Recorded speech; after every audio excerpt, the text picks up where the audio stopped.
Dear Admin, ako si Edgar, 38 years old, dating OFW mechanic sa Qatar. Matagal ko pong pinag-isipan kung ipapadala ko ba ang kwento kong ito dahil hanggang ngayon hirap pa rin akong tanggapin kung paano tuluyang nasira ang buhay at pamilya ko. Pero siguro dumating na rin ako sa punto na gusto ko na lang ilabas lahat ng sakit na matagal kong kinimkim. Hindi ko alam kung huhusgahan ninyo ako o kaaawaan. Pero sana, kahit papaano may maintindihan kayo sa kwento ko. Admin, bago nangyari ang lahat, simple lang naman ang buhay namin ng asawa kong si Janet. Hindi marangya pero masaya kami. Mahigit 9 years kaming nagsama bilang mag-asawa. Siya ang tipo ng babaeng hindi maluho, tahimik lang, maalaga. At kahit ilang taon akong nagtrabaho abroad, hindi niya ako binigyan ng dahilan para magselos o magduda. Kaya noong mga panahon na nasa Qatar ako bilang mechanic sa isang malaking company, buong puso akong nagsikap dahil pangarap kong mabigyan siya ng magandang buhay. Hindi biro ang buhay, OFW, admin. Maraming gabi na umiiyak ako mag-isa sa barracks dahil miss ko na ang asawa ko. Habang ang iba kong kasamahan, naglalasing o naghahanap ng ibang babae, ako trabaho at uwi lang sa kwarto. Ang nasa isip ko lagi noon, konting tiis na lang at makakauwi rin ako kay Janet. Halos 11 years din akong nagtrabaho abroad. Nakaipon naman kahit paano. Nakapagpatayo kami ng maliit na bahay dito sa Batangas. Hindi man kalakihan, pero sariling amin niyon. Pangarap namin yun ni Janet. Nung una, balak ko pa sanang bumalik ulit sa Qatar pagkatapos ng bakasyon ko rito sa Pilipinas. Pero habang tumatagal, napapagod na rin ako sa buhay abroad. Pakiramdam ko marami na akong nasayang na taon na malayo sa asawa ko. Kaya nagdesisyon akong dito na lang sa Pilipinas magtrabaho. Masaya si Janet noon. Sobrang tagal na nating magkalayo. Mas gusto kong magkasama tayo kahit mas maliit ang kita. Sabi niya sa akin noon. At naniwala akong magiging masaya na kami. Nakapasok ako bilang mekaniko sa isang talyer na pagmamay-ari ng kakilala ng ninong namin sa kasal na si Ray. Si Ninong Ray, 60 years old na noon, kilalang negosyante sa lugar namin. May hardware, trucking business, at ilang apartment na pinapaupahan. Kaibigan siya ng yumao kong tatay, kaya parang pamilya na rin ang turing namin sa kanya. Sa totoo lang, admin, hanga ako noon kay Ninong Ray. Kahit mayaman siya, marunong pa rin makisama sa mga ordinaryong tao. Madalas pa nga siyang tumulong sa mga nangangailangan sa baryo namin. Pero hindi ko alam na balang araw, siya rin pala ang sisira sa buhay ko. Nung una, maayos naman lahat. Kahit hindi nakalakihan ang kinikita ko kumpara sa abroad, masaya ako dahil gabi-gabi ko nang katabi si Janet. Nakakapag-almusal kami ng sabay. Nakakapagkwentuhan bago matulog. Mga simpleng bagay na hindi ko naranasan noong OFW pa ako. Hanggang dumating ang araw na bumago sa lahat. Isang hapon yon sa talyer. May inaayos kaming delivery van. Nasa ilalim ako habang chinecheck ang ilalim ng sasakyan nang biglang bumigay ang jack stand. Admin, hanggang ngayon, hindi ko pa rin makalimutan ang tunog ng bakal at ang sakit ng pagkakadiin ng katawan ko sa sahig. Pakiramdam ko noon, mababaliw ako sa sakit. Nang magising ako sa ospital, umiiyak si Janet habang hawak ang kamay ko. Edgar, buti na lang buhay ka pa. Hindi ko agad maintindihan ang nangyari. Pero kalaunan sinabi ng doktor na malubha ang pinsala sa balakang at gulugod ko. Mahabang therapy daw ang kailangan at posible raw na hindi na ako makabalik sa mabibigat na trabaho. Parang gumuho ang mundo ko noon. Admin, mahirap para sa isang lalaki ang maramdaman na unti-unti siyang nawawalan ng silbi. Lalo na kapag sanay kang ikaw ang provider at ikaw ang sumasalo sa lahat. Sa mga unang buwan, pilit kong nagpapakatatag. Pero habang tumatagal, ramdam kong pabigat na lang ako sa asawa ko. Si Janet lahat. Siya namamalengke, siya nagbabayad ng bills, siya nag-aalaga sa akin, at siya pa ang naghahanap ng paraan para may maipangkain kami araw-araw. Minsan nagigising ako madaling araw at nakikita ko siyang tahimik na umiiyak sa kusina habang nagbibilang ng pera. Doon ako unti-unting kinakain ng konsensya. Hanggang sa dumating sa punto na halos hindi na ako makatayo ng maayos ng walang tungkod. Nawalan na rin ako ng gana sa sarili ko. Madalas, nakahiga lang ako habang nakatingin sa kisame. At doon ko nagsimulang maramdaman na parang unti-unti ring napapagod si Janet. Hindi naman siya nagrereklamo, pero bilang asawa niya, ramdam ko. Parang may lungkot na palaging nakatago sa mga mata niya. Isang gabi habang kumakain kami ng tahimik, ako mismo ang nagsabi ng bagay na pinagsisisihan ko hanggang ngayon. Sabi ni Ninong Ray, naghahanap daw siya ng sekretary sa office niya. Napatingin sa akin si Janet. Tingin mo pwede akong mag-apply? Tumango ako. Subukan mo. Mabait naman si Ninong Ray. Baka matulungan tayo. Hindi ko alam admin na sa simpleng suggestion na yon, doon na pala magsisimulang mawala sa akin ang asawa ko. Kinabukasan, hinatid ko pa mismo si Janet sa opisina ni Ninong Ray. At iyon ang araw na hindi ko alam. Unti-unti ko na palang ibinibigay sa ibang lalaki ang babaeng pinakamamahal ko. Pagkatapos pong matanggap si Janet bilang sekretary ni Ninong Ray, parang gumaan ng kaunti ang buhay namin. Sa wakas, may pumapasok na ulit na maayos na pera sa bahay. Nakatutulong na siya sa bayarin sa therapy ko, gamot at pagkain namin araw-araw. Sa umpisa, sobrang nagpapasalamat pa ako kay Ninong Ray. Kung tutuusin admin, wala naman siyang obligasyon na tulungan kami. Pero ginawa niya pa rin. Kaya kahit kailan hindi sumagi sa isip ko noon na magagawa niya sa akin ang bagay na pinakamasakit na naranasan ko bilang lalaki. Noong mga unang linggo ni Janet sa opisina niya, normal lang naman lahat. Masaya pa nga siya pag umuuwi. Kalmado lang trabaho ko. Sabi niya minsan habang naghahain ng pagkain. Mababait naman mga tao doon. Ngumingiti pa ako noon. Mabuti naman. At least hindi ka nahihirapan. Napansin ko rin na mas gumaganda si Janet habang tumatagal sa trabaho niya. Mas nag-aayos siya ng sarili. Mas madalas na siyang nakaayos ang buhok. At minsan kahit simpleng lip tint o pabango, napapansin ko. Sa totoo lang admin, natuwa pa ako noon. Pakiramdam ko bumabalik na ulit yung dating sigla niya matapos ang ilang taong halos puro hirap at pag-aalaga sa akin ang ginawa niya. Pero habang tumatagal, may mga maliliit na bagay akong napapansin.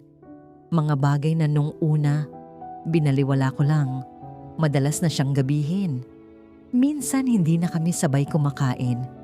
Pagdating niya sa bahay, parang pagod na pagod siya pero iba ang pagod niya. Hindi ko may paliwanag. Parang malayo ang isip niya. Maraming trabaho? Tanong ko minsan.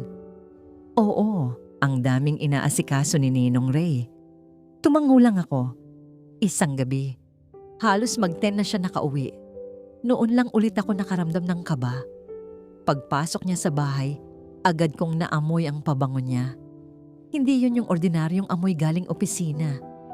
Parang galing restaurant o hotel na aircon. Ba't ang late mo? Tanong ko. May meeting kasi sa Batangas City. Sagot niya habang iniiwas ang tingin sa akin. Hindi ko na pinahaba pa, pero simula noon, parang may kung anong bumabagabag sa dibdib ko. Admin. Siguro dahil lalaki ako.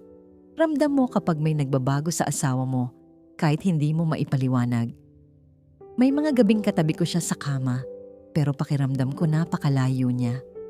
At habang lumalayo siya, lalo naman akong nawawalan ng silbi.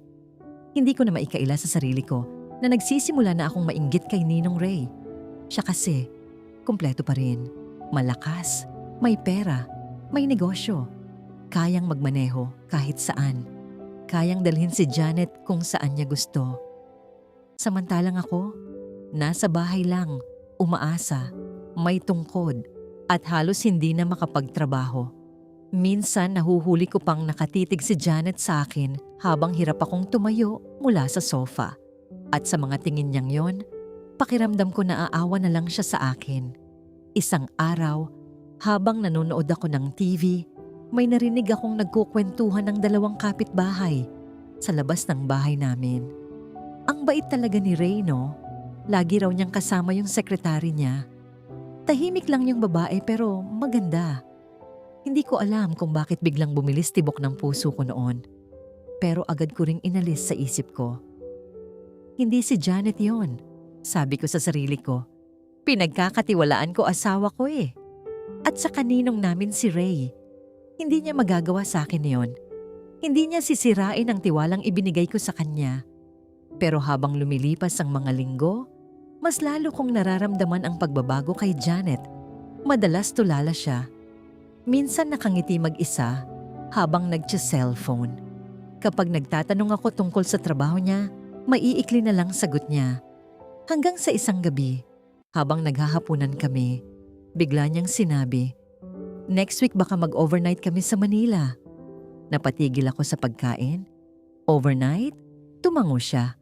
Meeting daw ni Ninong Ray sa investor. Hindi ko alam kung bakit parang may kumurot sa dibdib ko. Kayong dalawa lang? Hindi ko alam. Basta kailangan niya raw ako. Tahimik akong tumango, pero buong gabi hindi ako nakatulog. Sa unang pagkakataon, simula nang maging mag-asawa kami, nakakaramdam ako ng takot na baka may mawala sa akin. At habang nakahiga ako noon sa kama, unti-unting pumapasok sa isip ko ang tanong na pilit kong iniiwasan. Paano kung habang unti-unti akong nawawalan ng halaga bilang lalaki, may ibang lalaking unti-unti namang nagbibigay kay Janet ng buhay na hindi ko na kayang ibigay? Hindi ko alam noon admin na ang biyahe nilang yun sa Manila ang magsisimulang sumira sa lahat ng natitira naming pagsasama. Habang tumatagal si Janet sa trabaho niya kay Ninong Ray, mas lalo kong nararamdaman na parang may unti-unting nagbabago sa pagitan naming mag-asawa. Hindi ko lang masabi kung ano dahil sa tuwing nagtatanong ako sa kanya, lagi naman siyang may paliwanag. At dahil mahal ko siya at ayokong magduda, pinipilit kong paniwalaan lahat ng sinasabi niya kahit minsan ramdam kong may mga bagay na siyang hindi na sinasabi sa akin. Natuloy ang overnight nila sa Manila. Maghapon akong hindi mapakali noon habang mag-isa lang ako sa bahay. Paulit-ulit kong chinecheck ang cellphone ko kahit wala naman talaga akong hinihintay na importante. Bandang 11:00 na ng gabi nang mag-text si Janet na matutulog na raw siya dahil maaga pa ang meeting nila kinabukasan. Simple lang naman ang message niya pero hindi ko alam kung bakit sobrang bigat sa pakiramdam ko noong gabing yon. Siguro dahil unang beses naming magkahiwalay. Nang ganoon, simula nang maaksidente ako. Hindi ako nakatulog ng maayos. Ang daming pumapasok sa isip ko pero pinipilit kong labanan dahil ayokong maging paranoid na asawa. Pagbalik niya kinabukasan, may kakaiba sa aura niya. Hindi ko maipaliwanag pero parang mas magaan ang kilos niya, mas maaliwalas ang mukha niya. Habang nagkukwento siya tungkol sa meeting nila, napansin kong mas madalas niyang banggitin si Ninong Ray kaysa sa trabaho mismo. Kesyo mabait daw ito sa mga empleyado, maalaga, marunong makinig, at hindi raw siya pinapabayaan kapag may problema siya sa opisina. Noong una, wala lang yun sa akin. Pero habang tumatagal, parang masyado na siyang humahanga kay Ninong Ray. Dumating sa punto na halos gabi-gabi na siyang late umuwi. Minsan sasabihin niyang may dinner meeting, minsan may client daw na kailangang samahan. Minsan naman may documents lang na tinapos. Dahil wala naman akong kakayahang sunduin o bantayan siya. Wala akong choice kundi maniwala. Pero admin, mahirap pala sa pakiramdam bilang lalaki, iyong nakikita mong unti-unting lumalayo ang asawa mo habang wala kang magawa, kundi panoorin lang. Minsan habang nasa sala ako, may narinig akong mahinang tawa mula sa kusina. Si Janet yun habang may kausap sa cellphone. Hindi niya alam na gising pa ako. Hindi ko marinig lahat ng sinasabi niya. Pero malinaw kong narinig ang boses niyang parang nahihiya at masaya. Iyong tipong boses na matagal ko nang hindi naririnig. kapag kausap niya ako. Pagpasok niya sa kwarto, agad niyang tinago ang cellphone niya nang mapansin niyang nakatingin ako. "Sino kausap mo?" Tanong ko. "Office lang," sagot niya agad. Tumango lang ako. Pero doon unang kumirot ng totoo ang dibdib ko. Ilang araw pa ang lumipas, may napansin akong paper bag sa ibabaw ng cabinet namin. Nang silipin ko, may mamahaling bag sa loob. Hindi yun kayang bili ni Janet sa sweldo niya. Lalo na't halos lahat ng kita niya napupunta sa bahay at gamot ko. Nang tanungin ko siya tungkol doon, saglit siyang natigilan bago nagsalita. "Bigay ni Ninong Ray. Birthday gift lang." Hindi ko alam kung bakit pero parang may kung anong bumagsak sa sikmura ko noon. Hindi dahil sa bag mismo, kundi dahil sa paraan ng pagsabi niya. Parang may guilt sa mukha niya na pilit niyang tinatago. Pero kahit ganoon, pinili ko pa ring manahimik. Siguro dahil natatakot akong malaman ng totoo. Admin, minsan mas pinipili ng tao ang magsinungaling sa sarili kaysa harapin ang bagay na kayang sumira sa kanya. Habang tumatagal, mas dumadami rin ang naririnig kong bulong-bulungan sa lugar namin. May ilang nagsasabing lagi raw magkasama sina Janet at Ninong Ray kahit tapos na office hours. May nakakita raw sa kanilang magkasabay kumain sa mamahaling restaurant sa Batangas City.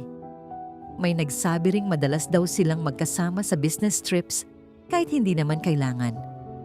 Galit na galit ako noon sa mga nagsasalita. Pinagtatanggol ko pa asawa ko. "Hindi ganong babae si Janet," sabi ko sa mga tropa ko sa talyer.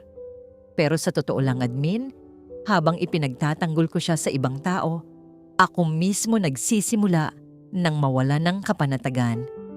Hanggang isang gabi na hindi ko makakalimutan. Mahimbing na raw sana akong natutulog nang mag-vibrate ang cellphone ni Janet sa tabi ng unan niya. Nasa banyo siya noon.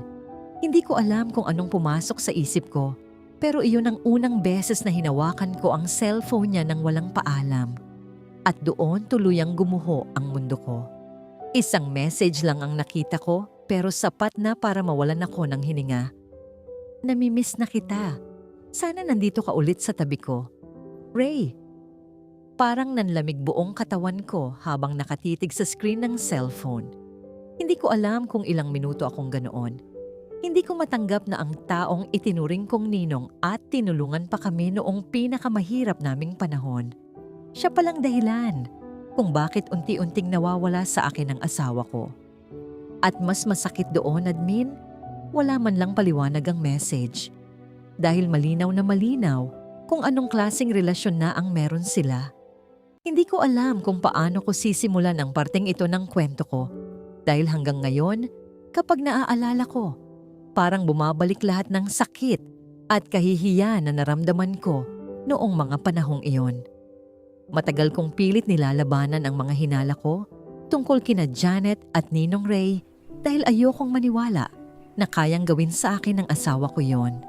Pero isang gabi, tuluyan nang winasak ng sarili kong mga mata ang natitira kong tiwala. Tulog si Janet sa tabi ko noon. Pagod na pagod daw siya galing sa business trip nila sa Laguna kasama si Ninong Ray. Ako naman, hindi mapakali. Simula nang mabasa ko ang unang message ni Ray, parang hindi na ako mapanatag. Habang mahimbing siyang natutulog, muli kong hinawakan ang cellphone niya. Nanginginig pa kamay ko noon dahil parte ng sarili ko, umaasang mali lang ang lahat ng iniisip ko. Pero admin, habang binabasa ko ang mga message nila, pakiramdam ko isa-isa akong pinapatay. Hindi puro simpleng lambingan ang laman ng usapan nila. May mga bagay doon na hindi ko kayang isipin na ginagawa ng asawa ko sa ibang lalaki.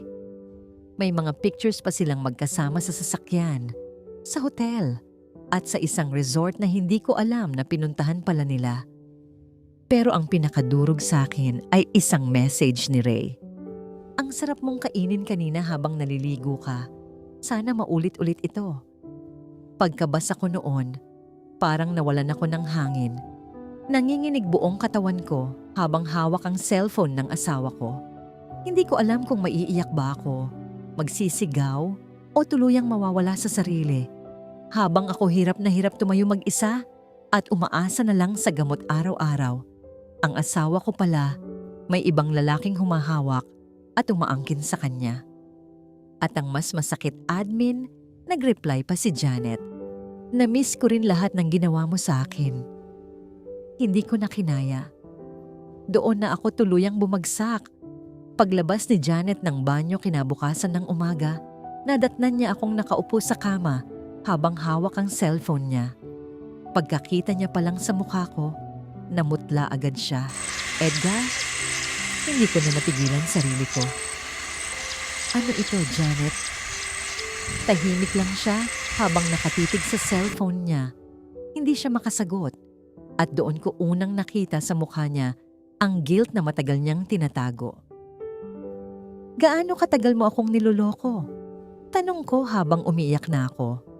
Umupo siya sa gilid ng kama pero hindi niya ako matingnan ng diretsyo. Hindi ko ginusto na mangyari ito. Napatawa ako ng mapait. Hindi ginusto. Janet, may relasyon kayo. Tahimik lang siya habang umiiyak. Pero imbes na humingi agad ng tawad, ang una niyang sinabi sa akin ang mas lalong sumira sa puso ko. Napagod na rin ako, Edgar. Parang kutsilyong tumarak sa dibdib ko ang mga salita niyang yon. Habang tumatagal, doon na niya sinabi lahat. Na matagal na raw siyang nalulungkot. Napakiramdam daw niya mag-isa na lang siyang lumalaban sa buhay. Na kay Ninong Ray niya naramdaman ulit ang pagiging babae niya. Na kay Ray daw siya nakaramdam ng pag-aalaga at pagmamahal na matagal na niyang hindi naramdaman. Admin, hindi ko alam kung maaawa ba ako sa sarili ko o magagalit. Kasi parte ng sinasabi niya, alam kong totoo. Alam kong simula nang maaksidente ako, unti-unti na rin akong naging ibang tao. Naging mainitin ulo ko minsan, naging tahimik, naging pabigat. Pero hindi ko inakalang darating sa punto na ipagpapalit niya ako sa sarili naming ninong. May nangyari na ba sa inyo? Nanginginig kong tanong. Tahimik lang siya ilang segundo bago dahan-dahang tumango. Pakiramdam ko noon gumuho buong mundo ko. Hindi ko na napigilang umiyak sa harap niya. Bilang lalaki, sobrang hirap aminin na may ibang lalaking kayang ibigay sa asawa mo ang mga bagay na hindi mo na kayang gawin. Bakit si Ray pa? Iyon na lang nasabi ko. Umiyak din si Janet pero hindi na niya itinanggi lahat. Doon ko nalaman na matagal na pala silang may relasyon. Mga overtime, mga out-of-town trips, mga gabing akala kong trabaho lang. Lahat pala kasinungalingan na. At ang pinakamasakit, admin, habang wasak na wasak ako sa harap niya, parang mas buo pa rin ang desisyon niya na piliin si Ray kaysa ayusin pa kaming mag-asawa. Doon ko unang naramdaman na malapit ko nang tuluyang mawala ang asawa ko. Pagkatapos ng pag-uusap naming iyon, ilang araw na naging mabigat ang atmosphere sa bahay. Kahit magkasama kami ni Janet sa iisang bubong, pakiramdam ko sobrang layo na niya sa akin. Hindi na siya katulad dati, na kahit pagod galing trabaho, kinukumusta pa rin ako o tumatabi sa akin bago matulog. Ngayon, parang obligasyon na lang lahat at habang tumatagal, lalo kong nararamdaman na mas gusto na niyang nasa ibang lugar kaysa kasama ako. Sinubukan ko pa ring ilaban ang pagsasama namin, admin. Kahit durog na pride ko bilang lalaki, nagmakaawa pa rin ako sa kanya. Sinabi kong kaya pa naming ayusin, na pwede kaming magsimula ulit, na susubukan kong bumawi kapag gumaling ako kahit alam kong malabo nang mangyari iyon. Pero habang nagsasalita ako, nakikita ko sa mga mata ni Janet na parang matagal na siyang nakaalis sa relasyon naming dalawa. Hanggang isang gabi, tuluyan na niyang sinabi ang bagay na pinakakinatatakutan kong marinig. Hindi na ako masaya, Edgar. Parang huminto mundo ko nung marinig ko yon. Hindi ko na maalala lahat ng sinabi namin sa isa't isa dahil pareho kaming umiiyak noon. Pero malinaw na malinaw sa isip ko nang sabihin niyang pagod na raw siyang maging malungkot araw-araw. Pagod na raw siyang maging matatag para sa aming dalawa. At kay Ray raw niya unang naramdaman ulit na may taong sumasalo sa kanya. Hindi ko na kayang bumalik sa dati, sabi niya habang umiiyak. Admin, sobrang sakit marinig yun mula sa babaeng minahal mo ng buong buhay mo. Tinanong ko siya kung mahal niya ba si Ray. At kahit nanginginig siya, tumango siya. Doon ko naramdaman na tapos na talaga kaming dalawa. Kinabukasan, habang nakaupo ako sa sala at hirap na hirap tumayo mag-isa, nakita ko si Janet na nag-i-impact ng mga gamit niya. Halos wala akong magawa, kundi panoorin siyang isa-isang ilagay sa maleta ang mga damit niya. Iyong babaeng minsang pinangarap kong makasama habang buhay. Unti-unti nang umaalis sa harap ko. Bago siya lumabas ng bahay, huminto pa siya sa tapat ko. Pasensya ka na. Pero admin, minsan may mga salitang wala ng silbi kahit gaano pa kasakit pakinggan. Hindi ko siya pinigilan. Hindi dahil ayoko, kundi dahil ramdam kong kahit anong gawin ko, matagal na siyang hindi akin. Ilang araw lang, kumalat agad ang balita sa buong bayan. Ang dating asawa kong si Janet, lumipat na raw sa bahay ni Ninong Ray. Maraming galit sa kanya, maraming humusga. May mga kamag-anak pa akong gustong sugurin si Ray sa sobrang galit. Pero ako mismo wala ng lakas para makipag-away. Pakiramdam ko noon, ubos na ako. May mga gabi na mag-isa lang akong umiiyak sa bahay habang iniisip kung saan ako nagkulang bilang asawa. Iniisip ko kung masyado ba akong naging mahina, masyado bang naging pabigat, o sadyang dumating lang talaga sa punto na may mga taong pipiliin ang mas magaan na buhay kahit may masasaktan silang iba. At nang akala kong wala nang masasakit pa, may isang balita pa akong nalaman makalipas ang ilang buwan. Buntis si Janet at si Ray ang ama. Hindi ko maipaliwanag ang sakit na naramdaman ko noon, admin.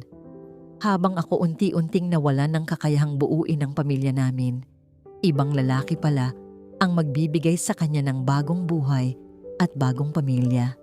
Pero habang tumatagal, unti-unti ko ring natanggap ang isang bagay. Hindi lahat ng tao mananatili sa atin, kahit gaano natin sila kamahal. Minsan may mga laban na kahit ibigay mo na ang buong sarili mo, matatalo ka pa rin.